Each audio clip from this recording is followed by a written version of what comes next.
So the Fiend Bray Wyatt made his illustrious return at WWE Fastlane. He was out of action after Randy Orton burned him alive at TLC.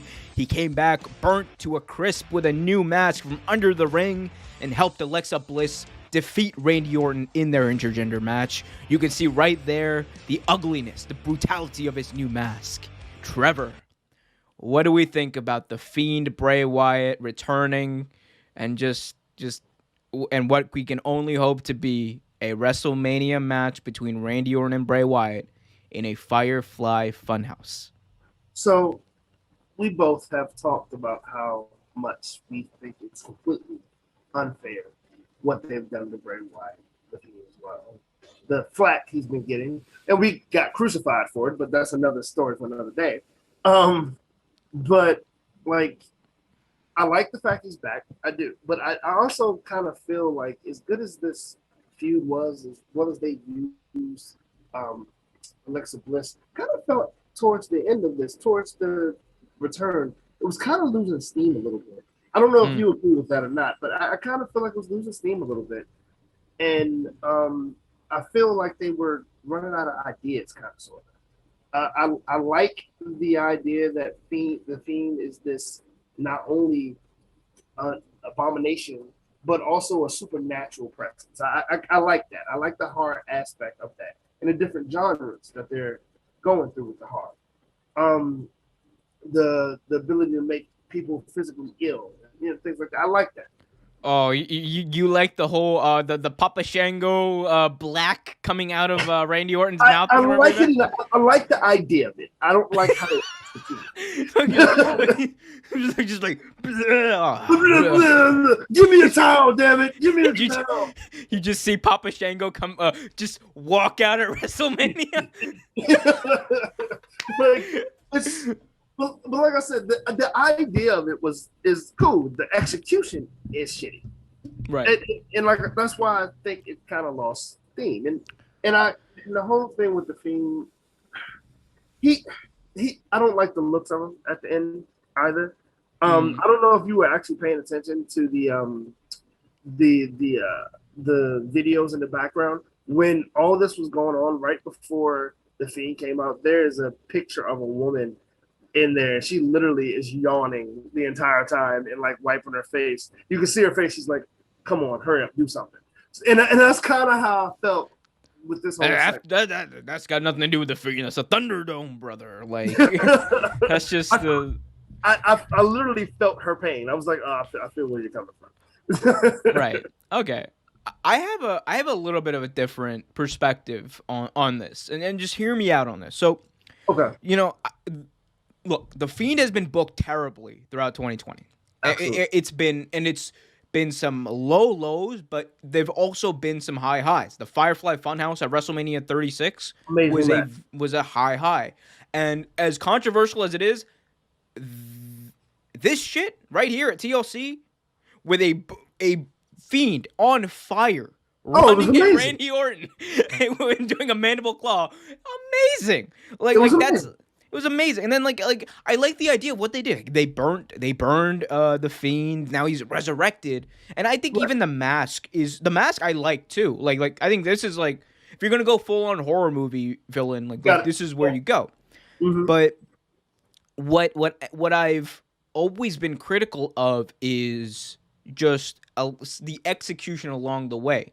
Like for me, the whole Randy Orton and the throwing up the black thing, and then you got, because it's not blood, it's the black, and like the other stuff, like the other real hanky panky shit that they do, it kind of erodes away at the aura and the mystique of the Fiend, because you don't really need to do a lot. I think Alexa just doing specifically what she was doing was enough, but you didn't need to have like all of these hocus pocus crap. Right. And my concern is, though, my major concern in this feud, because they're going to have a match at WrestleMania. It's going to be on night two of WrestleMania. My concern is that they're going to go in and have a regular wrestling match between these two. Right. Which is something that I do not want to see. Because in a regular wrestling match, the Fiend is going to win. That's the Fiend's character. The Fiend doesn't get pinned. except for in Saudi Arabia. We don't talk about that. No one mentions that bullshit. No one mentions that bullshit. Dude, a year ago today, Goldberg was the Universal Champion. What? I was trying to forget that. Why'd you remind me? But that's wild. Anyway, but that being said, like that's not something you can do, and it won't be entertaining. No. Look, the best part about the Fiend is that he's like kind of different. He offers something different. And this bollocks that they do, this bullshit that they do, and I mean bullshit in the best possible way. Like, it's in terms of endearment from where I'm coming. Like, this right here, what you're seeing on your screen, give me more of this in a match. If you're going to do, like, a wrestling match. Give me smoke screens, give me all that stuff. Give me a Firefly Funhouse match. Because if there's anyone in WWE, you remember how in the Firefly Funhouse, they did, like, a complete dissection of John Cena's career. If there's anyone's career who I want to see like dissected in that realistic way and that psychological way, it's Randy Orton. Right. Because imagine some of the stuff they would do in there. Like you'll see frozen turds just floating around in Divas purses, like steroid suspension notices and stuff. Like it's going to be fun, and it's something that people are going to look forward to. My concern is I think they may have gotten. And you know, it's weird because a character like the Fiend can be 100% serious, even with like all of that bullshit going around, all that funny stuff going around, because that's part of it. He gets into your psyche. It's funny for us, but for the opponent, it's like a psychological battle, and that's why I like the Fiend's character. But I'm scared that they might go like overly serious with this. And just go in a full like retribution wrestling match, which is like I don't want, like, no one wants to see that. Like it's not in this feud. In this feud, we've had people on fire. We've had people burnt to a crisp. People coming back from the dead. We've had satanic rituals. We've had Randy Orton throwing up a black substance every other week. Dude, just go all in on all of that. Like here are the poker chips. Go all in and let's just make it the best it can be. Because I'm looking forward to it at WrestleMania. The Fiend is something that I have looked forward to a lot, and I watched Monday Night Raw through and through last week. Like all the way through. I did not enjoy a single second of it except for when the Fiend and Alexa Bliss and Randy Orton did their thing. So Like it's the only entertaining part of that show. So just give people what they want. Exactly. I mean, like I said, I love the idea of the supernatural and everything. I just didn't like the execution, like you said. But to me, the Fiend coming out of the ring was the most entertaining part of that night. I did like Alexa being a little psycho, which I think she plays way too well. I have questions.